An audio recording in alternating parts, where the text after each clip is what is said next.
우리 말씀 제목을 한번 따라해 주시면 좋겠습니다. 죄 노, 예수님 예스. 한번 더 해보실까요? 죄, 잘하셨어요. 예수님, 좋습니다. 말씀 안 전해도 되겠는데요. 자, 여러분, 우리는 죄 짓지 말고 살아야 합니다. 아멘이십니까? 죄 짓지 말고 살아야 합니다. 동의하시지요? 아멘.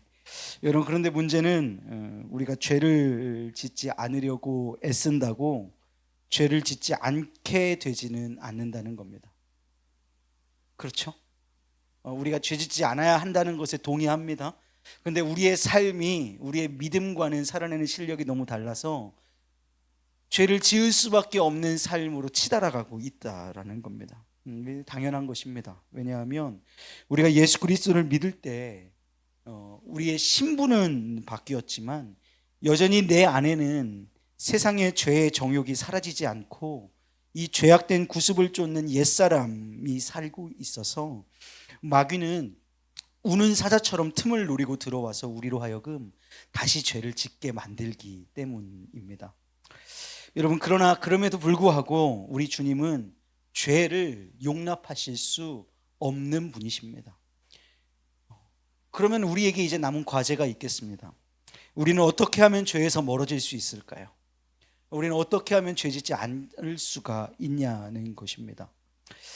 여러분에게 소개하고 싶은 한 이론이 있는데요. 이제 역설적 강박 사고라고 하는 것이 있습니다. 한번 따라해 보시겠습니까? 역설적 강박 사고. 그러니까 무엇인가를 강박해서 생각하면 그것만 떠오르거나 오히려 역설적으로, 그러니까 강박해서 무언가를 생각하지 않으려고 해도 그것만 생각하게 되는 것입니다. 이게 하버드 대학교의 사회 심리학자였던 다니엘 웨그너가 1987년에 실험을 실시했답니다. 학생을 이제 두 그룹으로 나누는 거예요. 그리고 실험을 실시했는데 학생 A 그룹에게는 흰 곰, 백곰을 생각하라고 지시를 했고, 다른 B 그룹에게는 너희는 빼꼼을 생각하지 마라고 지시를 했답니다. 그리고 그것이 생각날 때마다 와서 종을 치게 했대요. 여러분, 어느 쪽이 종을 더 많이 쳤을까요? 생각하는 쪽, 생각하지 않은 쪽. 그렇죠. 생각하지 않은 쪽이 가서 빼꼼을, 이게 종을 더 많이 쳤다라는 거예요. 그래서 이 역설적 강박 사고를 이렇게 흰곰 효과라는 말로 바꾸어서 부르기도 한답니다. 여러분, 쉽게 말해서 어떤 것을 생각하지 않으려고 하면 오히려 역설적으로 그것만 생각하게 되는 것을 역설적 강박 사고라고 부르는 겁니다. 여러분, 그리스도인의 삶 중에 나는 죄를 짓고 싶지 않아 라고 생각했다고 한번 가정해 보자고요. 그러면 실제 우리 심중에 심기어지는 것은 뭡니까? 죄라는 거예요. 나는 죄 짓고 살지 않겠어 라고 하면 오히려 우리의 심중에서 떠돌아다니게 되는 것은, 심기어지는 것은, 중심에 남는 건 오히려 죄가 되더라라는 말입니다. 죄를 생각하지 않으려고 했는데 계속 우리에게 나타나는 열매는 오히려 죄가 되는 경우가 참 많은 것이죠. 결국 우리는 죄 짓지 않으려고 저항하고 노력할수록, 애쓸수록 우리는 더욱 죄에 대해서 생각하게 되고 죄의 유혹 앞에 서야 하는 상황에 직면하게 되더라는 것입니다. 삶의 모든 것의 기준이 뭐로 돌아가기 때문에 그래요? 죄로 돌아가기 때문에 그런 것입니다. 이것이 죄일까? 아닐까? 죄를 지으면 안 되는데 어떻게 하면 죄 짓지 않을 수 있을까? 이런 생각들이 머리를 가득 차게 하는데 그것들의 결론은 곧 무엇이냐? 결국은 죄가 된다라는 것입니다. 여러분, 우리가 말씀대로 살기 위해서 우리의 의지로 죄를 짓지 않고 살려고 노력했던 적이 얼마나 많으신가요? 여러분, 그래서 죄를 짓지 않으셨습니까? 내가 죄 짓지 않겠다고 결심하고 노력해서 죄 짓지 않으셨습니까? 죄를 짓지 않으려고 애를 쓰면 쓸수록 얼마 동안 죄를 안 지을 수 있을지는 몰라도 결국 그 죄의 굴레에 다시 묶여서 들어가게 되어 있는 것이 우리의 삶입니다. 여러분, 죄를 짓지 않으려고 애쓰면 우리는 다시 죄가 무엇인지를 알려주는, 오늘 성경은 그것은 율법이라고 얘기합니다. 그것으로 돌아갈 수밖에 없는 것이지요. 그러면 우리는 다시 죄에 묶이는 삶을 살 수밖에 없게 되고 율법과 죄라고 하는 악순환의 쳇바퀴를 벗어나지 못하게 되는 것입니다. 여러분, 오늘 본문 말씀을 한번 보실까요? 앞에 제가 스크린을 준비해 왔는데 잘 보이실지 모르겠어요. 글씨가 많아서 조금 이렇게 폰트를 조금 줄여와서 보이실지 모르겠는데 제가 한번 읽어보도록 하겠습니다. 읽어 내려가면서 우리 말씀을 한번 상고해 보자고요. 자, 전에 9절 말씀이에요. 전에 율법을 깨닫지 못했을 때에는 내가 살았더니 계명이 이름에 죄는 살아나고 나는 죽었도다. 이 말씀이 잘 이해가 안 가시죠? 계명이 이르면 살아나야 하는데 계명이 이름에 나는 죽었고 죄가 오히려 살아났다라는 말입니다. 그러니까 율법이 무엇인지를 내가 알지 못했을 때에는 내 거짓자가 마음대로 생활해도 마음대로 활동해도 아무렇지 않았었는데 율법이 죄가 무엇인지를 알려줌으로 인해서 그 죄가 내 안에서 드러나게 되고 죄가 나를 지배하게 되었고 그 율법이 결국은 나를 죽이는 도구가 되고 말았다고 고백하고 있는 것입니다. 자, 10절 말씀 볼게요. 생명에 이르게 할 그 계명이 율법이 내게 대하여 도리어 사망에 이르게 하는 것이 되었도다. 자, 여기까지 이해되셨어요? 좋습니다. 그러면 우리 11절 말씀 보겠습니다. 죄가 기회를 타서 무엇으로 말미암아 나를 속이고 계명으로 말미암아 율법으로 말미암아 나를 속이고 그 율법으로 나를 죽였는지라.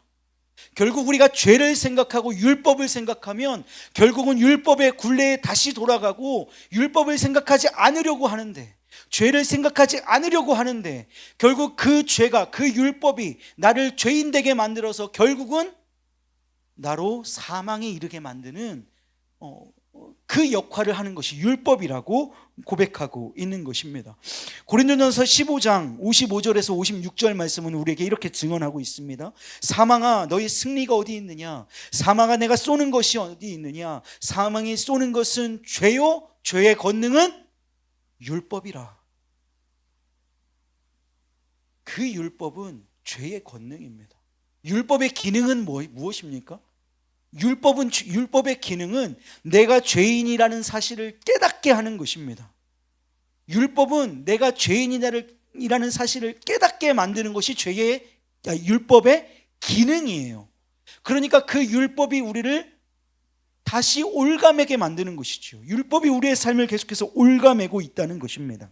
그래서 우리는 우리의 죄로 쉼이 죄답게 되는, 우리가 읽진 않았지만 7장 15절 말씀 말미에 가면요, 그 율법의 기능이 우리의 죄로 쉼이 죄 되게 하는 역할을 한다라고 고백하거든요. 우리의 죄로 죄 되게 만드는 역할을 율법이 한다고요. 율법에 우리의 초점을 두어야 할까요? 여러분 그렇게 생각하십니까? 율법에 우리의 초점을 두어야 합니까? 아니, 그렇지 않습니다. 율법의 초점을 모으면 모을수록 우리는 죄의 굴레를 벗어날 수가 없게 됩니다. 그럼 여러분, 우리는 어디에 초점을 두어야 합니까? 따라 하실까요? 예수 그리스도. 예수 그리스도. 아멘이시죠? 아멘. 율법의 완성이시며 복음 그 자체이신 예수 그리스도께 초점을 맞추어야 하는 줄로 믿습니다. 죄인은 단호히 뭐 하시고? 노 하시고, 우리 예수님께는 열렬히 예스 하시는 우리 우왕중앙교회 성도님들 되시기를 주님의 이름으로 축복합니다. 한번 다시 해볼까요? 죄인은 단호히, 우리 예수님께는 열렬히. 아멘. 오늘 우리가 읽은 말씀 앞에 로마서 7장 5절 6절 말씀은 이렇게 고백하고 있어요. 우리가 육신에 있을 때에는 율법으로 말미암는 죄의 정욕이 우리 지체 중에 역사하여 우리로 사망을 위하여 열매를 맺게 하였더니.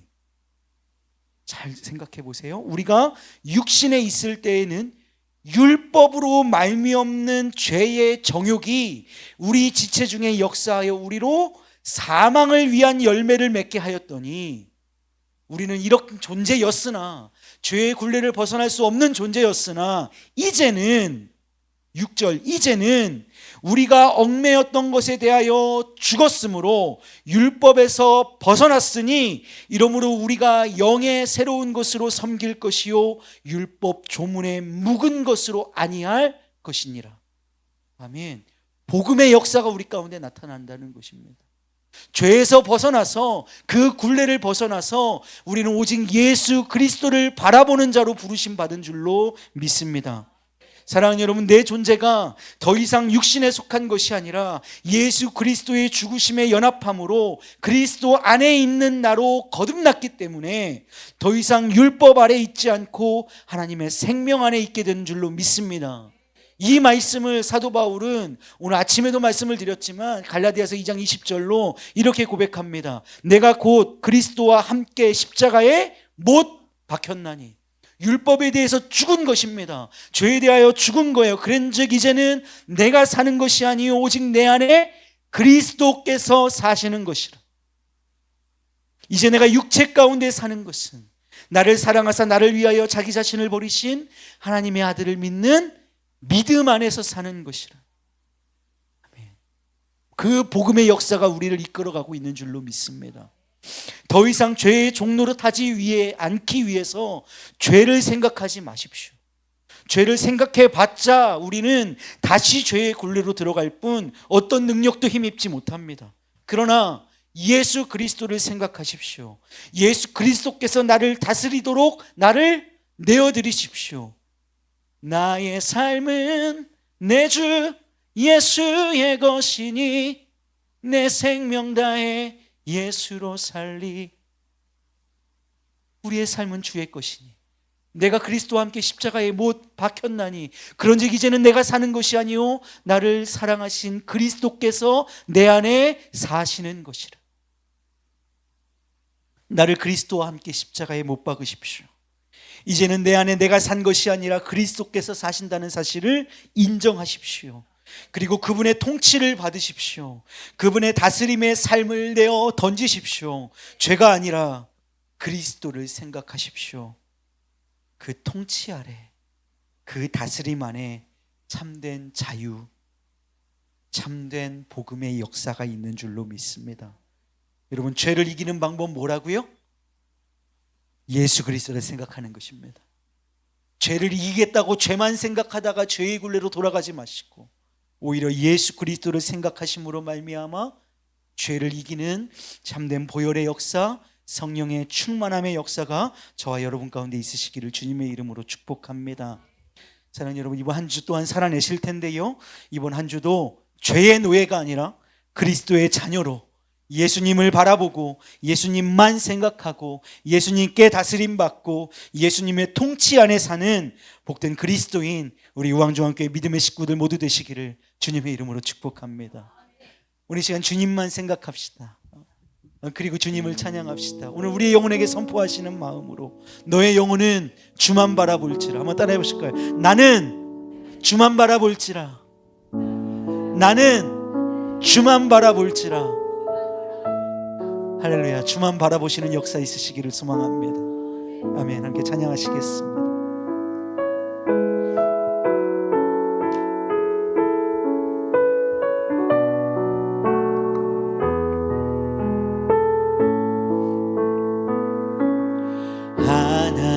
하나님의 사랑을 바모하는 자,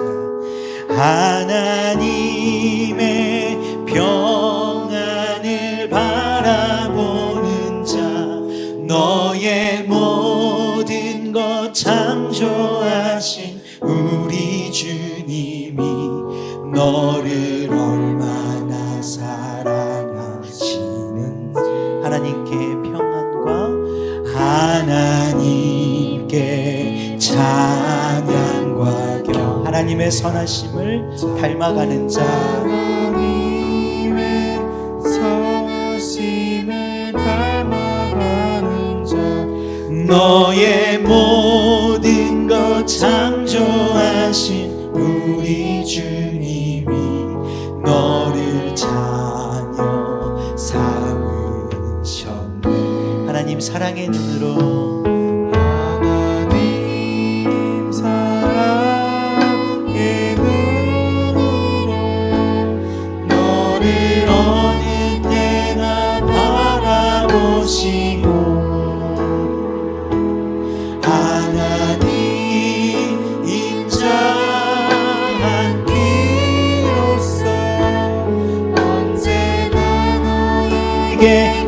기울이시니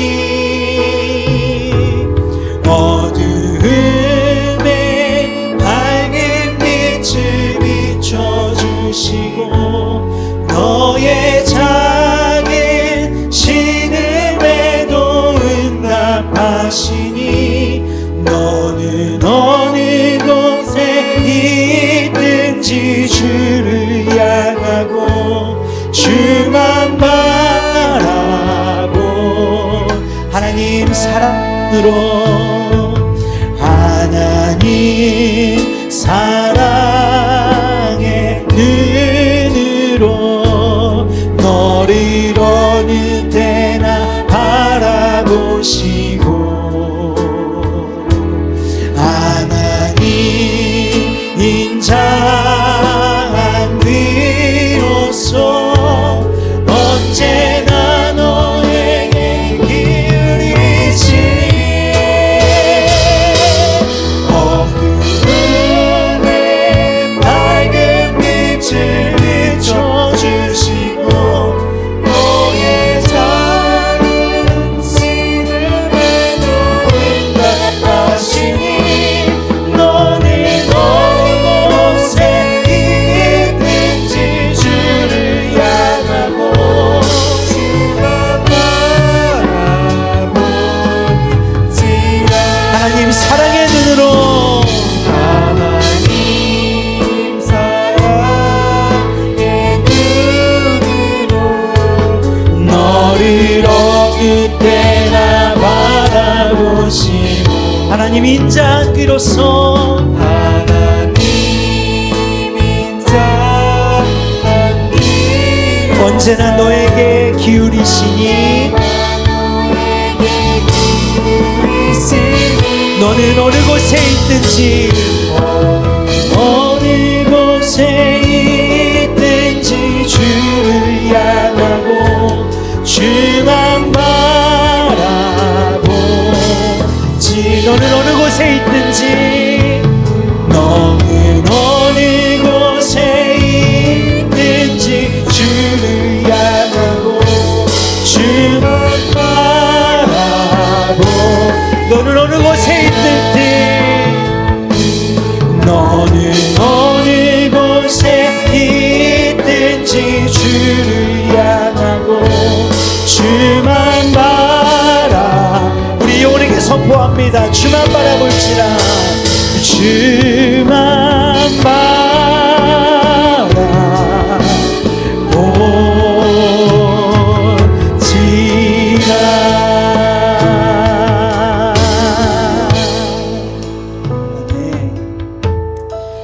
기도하실까요? 우리 한 주간의 삶을 우리 하나님 앞에 결단하며 나아가도록 하겠습니다. 하나님 한 주간 살아갈